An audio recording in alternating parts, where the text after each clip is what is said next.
अब एक फार्मूला यहाँ पर हम और पढ़ेंगे नीच भंग का, उसको लेंगे कि उसमें क्या होता है कि जो प्लैनेट हमारा नीच का है तो उसका जो राशि स्वामी है, अगर वो कहीं से भी उस नीच ग्रह को देख लेगा तो भी उस नीच ग्रह का नीच भंग हो जाता है।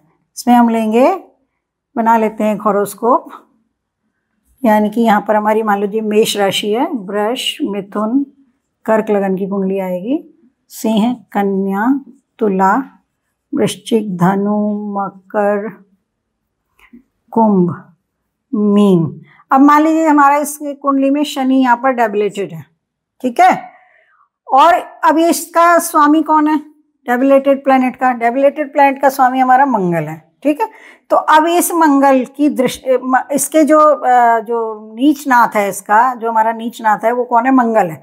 तो मंगल की एस्पेक्ट कहाँ से पड़ सकती है इस पर? देखो यहाँ से पड़ सकती है चौथी, 1 2 3 4, यहाँ से पड़ सकती है 7वीं, और यहाँ से भी मार्स की 8वीं दृष्टि यहाँ पर शनि पर पड़ सकती है। तो कहने का मतलब ये हुआ कि जो जिस राशि में प्लैनेट नीच का है उसका स्वामी भी अगर कहीं से इस प्लैनेट को देख ले तो इसका नीच भंग हो जाएगा। तो ये नीच भंग के जो फार्मूले हैं उनमें हमें बेसिकली यही याद रखना है कि जो प्लैनेट हमारा नीच का हो रहा है, जिस राशि में हो रहा है, अगर उसके स्वामी की एस्पेक्ट इस पे पड़ेगी तो हमारा सिद्धांत है ना कि जिस घर का स्वामी अपने घर को देख रहा होता है तो वो घर बली हो जाता है ना। यो यो भावो स्वामी युक्तो दृष्टो वा तस्य तस्यास्य वृद्धि भवति। ये जो सिद्धांत है इसके आधार पे जब भी किसी भी भाव का स्वामी अपने भाव पर दृष्टि डालता है तो भाव को बली करता है।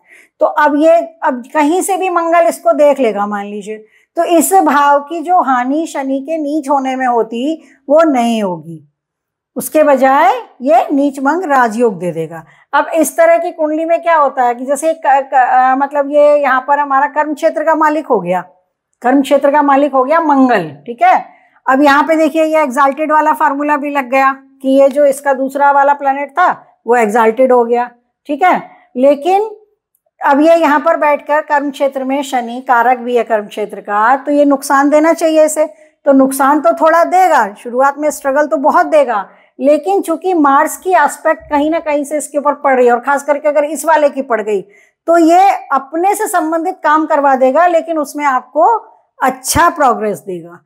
तो ये होता है नीच भंग राजयोग का। हालांकि ये अपनी तकलीफें देगा, जो इसके मतलब शनि से संबंधित परेशानियां हैं स्वास्थ्य को लेकर के वो तो मिलेंगी, नसों की बीमारियां दे सकता है, और जो शनि के कारकत्व है वो सारी बीमारियां दे सकता है, आंखों में चश्मा भी दे सकता है क्योंकि इसकी एक एस्पेक्ट यहाँ पर आ रही है ना।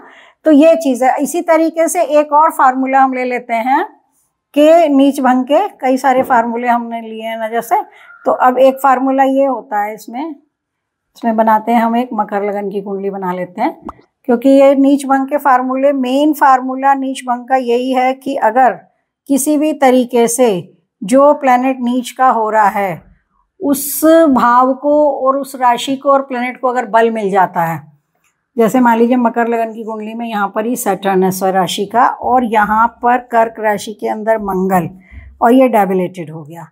तो अब ये देखिए ये मंगल यहाँ पर डेबिलेटेड हो गया है, ठीक है, नीच का है, लेकिन मंगल किस राशि में उच्च का होता है? मकर राशि में। तो उसका स्वामी इसको देख रहा है। ये भी एक फार्मूला है, थोड़ा सा घूम के आया ये फार्मूला। इसमें क्या है कि जिस राशि में प्लैनेट नीच का हो रहा है, जो प्लैनेट नीच का हो रहा है वह ग्रह जिस राशि में उच्च का होता है, अब ये चंद्रमा मकर राशि में उच्च का होता है, उसका स्वामी इसको देख रहा है, ठीक है, तो भी इस मंगल का नीच भंग हो जाएगा। इसको भी हम लिख सकते हैं कि नीच प्लैनेट जो है, नीच ग्रह की उच्च राशि जो है, उच्च राशि का स्वामी उसे देख रहा हो, कहीं से भी देख ले,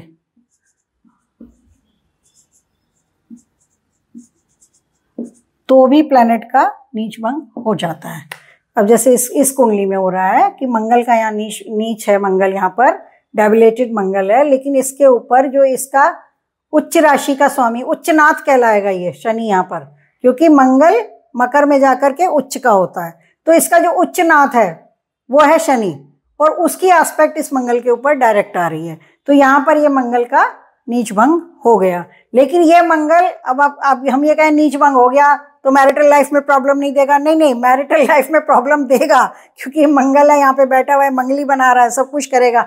लेकिन ये क्या करेगा, अदरवाइज साझेदारी में फायदा दे देगा आपको। 7th हाउस के जो दूसरे कारकर्ता, हस्बैंड अच्छा दे देगा, मंगल के कारकत्व से संबंधित उसके पति का काम हो सकता है अगर ये स्त्री की कुंडली है तो, या अगर किसी मेल की कुंडली है तो अब ये मतलब डोमिनेटिंग वाइफ दे सकता है, क्योंकि मार्स है, तो मार्स का काम है ना थोड़ा सा अधिकार से बात करना वगैरह, तो डोमिनेटिंग वाइफ दे सकता है।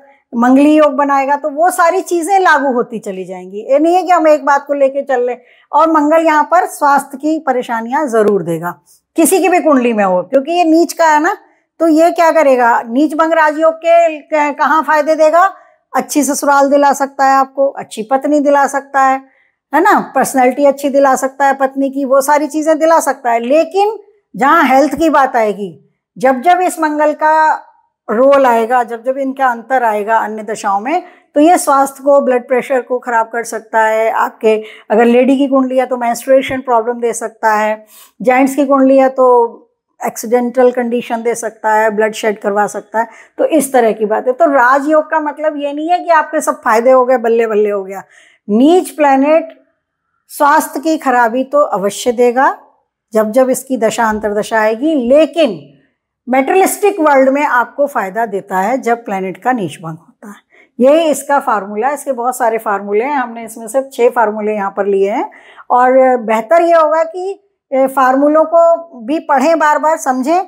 उससे ज़्यादा ये अच्छा होगा कि हॉरोस्कोप्स पे लगाएं, और जिन हॉरोस्कोप्स में आपको दिख रहे हैं तो वहाँ समझें कि हाँ भाई यहाँ पर इसका नीच भंग हो रहा है। तो जैसे अब हमने यहाँ पे समझ लिया कि भाई हाँ ये इसका उच्चनाथ यहाँ इसे देख रहा है, तो अगर हम वैसे फार्मूले को देखने जाएं, जिस राशि में प्लैनेट नीच का है, जो प्लैनेट नीच का है उसका उच्चनाथ वो कहाँ उच्च का होता है, तो उसमें हमें लगेगा कि अरे तो बड़ा टीडियस सा काम है। तो इससे बेहतर यह है कि हम इसे हॉरोस्कोप के थ्रू याद कर लें, और मिल जाते हैं। ये ऐसा नहीं है कि नहीं मिलते हैं, बहुत हॉरोस्कोप्स में देखने को मिलते हैं कि प्लैनेट्स के, अक्सर प्लैनेट्स के नीच भंग हो जाते हैं। किसी किसी कुंडली में तो 3-3 प्लैनेट नीच के होते हैं और सबके नीच भंग हो रहे होते हैं और अच्छी खासी लाइफ चली जाती है। तो ऐसा नहीं है, मतलब ये नीच भंग राजयोग का पढ़ाने का फार्मूला जो भी हमने पढ़ाया वो इसी भाव से पढ़ाया कि नीच का प्लैनेट देख के हमको डरना नहीं है।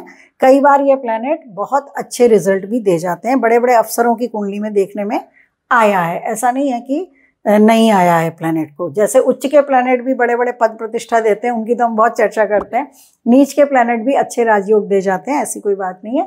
तो वही बात आ गई ना कि कोई भी प्लैनेट ना पूरी तरह शुभ है और ना ही कोई प्लैनेट पूरी तरह अशुभ है। तो ये हमको याद रखना है, इसीलिए ये सारे फार्मूले हैं। फार्मूलों से ज़्यादा हॉरोस्कोप्स पे लगा के देखेंगे तो आसानी से याद हो जाएंगे।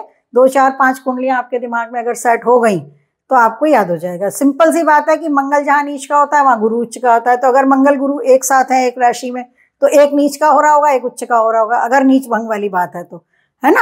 अगर जैसे मान लीजिए मकर में अब यहाँ गुरु आ गया, अब देखिए अभी मैं आपको बता देती हूँ, ये गुरु आ गया, अब ये गुरु डेबिलेटेड हो गया। ओबामा सर की कुंडली में है ये, जो राष्ट्रपति रह चुके हैं अमेरिका के, उनकी कुंडली मकर लगन की कुंडली बताई जाती है उनकी, और उनकी कुंडली में लग्नेश के साथ डेबिलेटेड गुरु है। पर अब वही बात है कि ये कहाँ का स्वामी है। अब ये देखिए ये कहाँ का स्वामी है, मकर लगन की कुंडली में ये यहाँ पर यहाँ का स्वामी है और ये यहाँ का स्वामी है। वो पत्रकार भी रहे हैं और इतने बड़े पद पे भी पहुंचे। तो अब कोई कहे जी ये तो गुरु तो नीच का था कुंडली में, कैसे बन गया ये।